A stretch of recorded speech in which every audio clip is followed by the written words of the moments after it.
My name is Tarmack, and this is your Game Industry News Wrap-Up for the week of November 18th, 2017.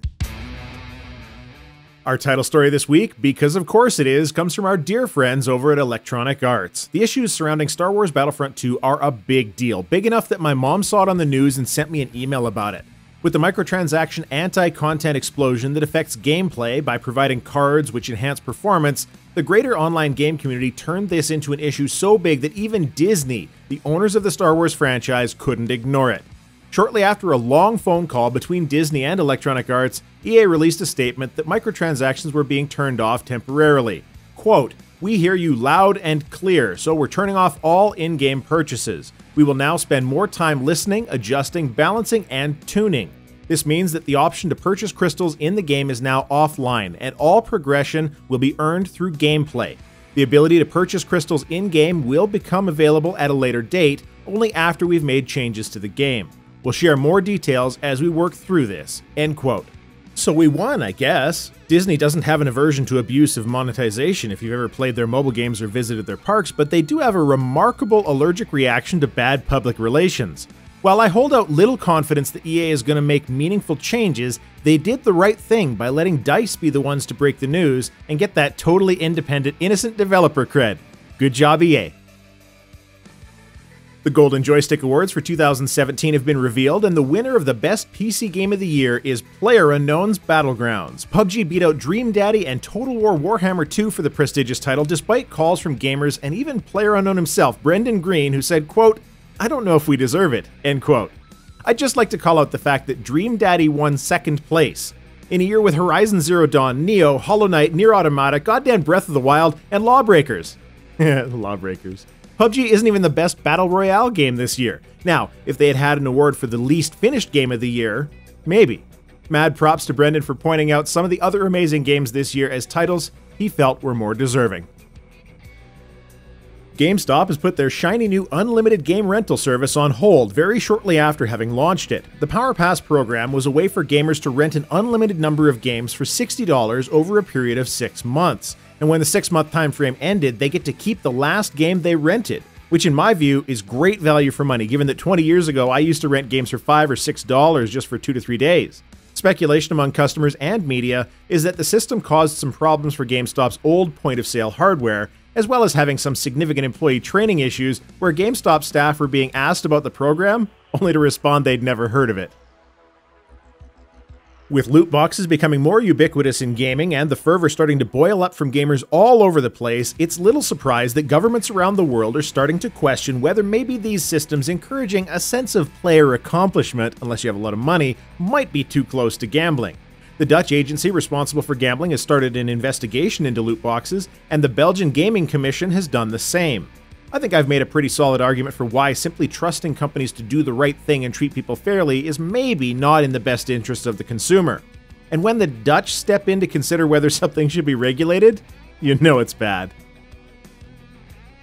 Both Blizzard and Valve are expanding open availability for gamers to pay for games in their home currency. Steam is expanding their local currency availability to 11 new countries, and Battle.net has now got local currencies for Canada, Japan, and New Zealand.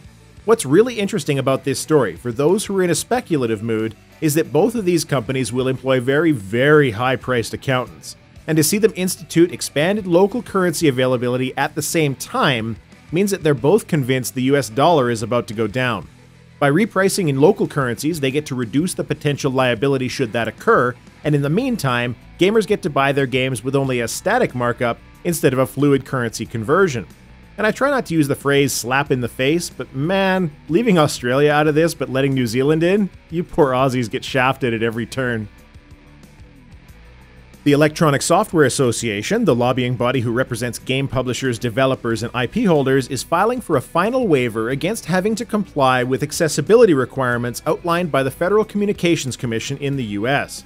Previous to this, the ESA had received temporary waivers initially at 3 years, followed by subsequent 1-year waivers. The final waiver is requested from the ESA for a permanent decision to avoid said requirement going forward. Effectively, the FCC rules state that advanced communication systems, like text and voice communications, must be added to products like video games. The argument from the ESA revolves around the technical hurdles involved in implementing these systems in games on a more universal basis.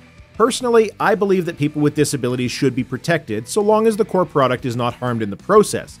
So, with any luck, the FCC will lay the smackdown on this at some point in the not-too-distant future. And the feel-good story of the week comes from CD Projekt Red. With all of the problems surrounding Battlefront 2, gamers have been looking for validation from other developers that we're not going to see the same shenanigans from other sources. CDPR had commented in the past that they were looking to expand some online-related services with the release of Cyberpunk 2077, which put folks on edge.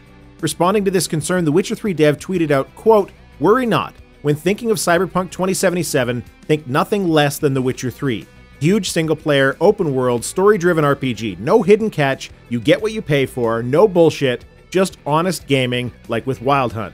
We leave greed to others." End quote. That's a bit sharp. Say what you will about other companies, but CD Projekt Red does talk a good game on the consumer-focused side of the coin, and it has been extremely successful for them so far. Not a position they're likely to want to compromise. And I guess we'll find out in about 60 years if they're telling the truth. Normally we do game releases at this point, but I genuinely don't see much of consequence this week coming up, or even much in the way of indie games that look really unique and exciting. Probably because everybody's either playing Battlefront 2 or angry at Battlefront 2. This has been your Game Industry News Wrap-Up for the week of November 18th, 2017. Continuing to welcome new folks to the channel, I hope you enjoy your stay, and feel free to keep me honest. If you see an error in a video, let me know. I'm only human after all, most of the time.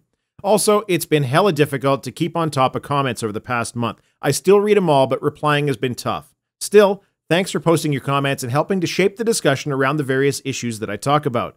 My name is Tarmack. Thanks for watching.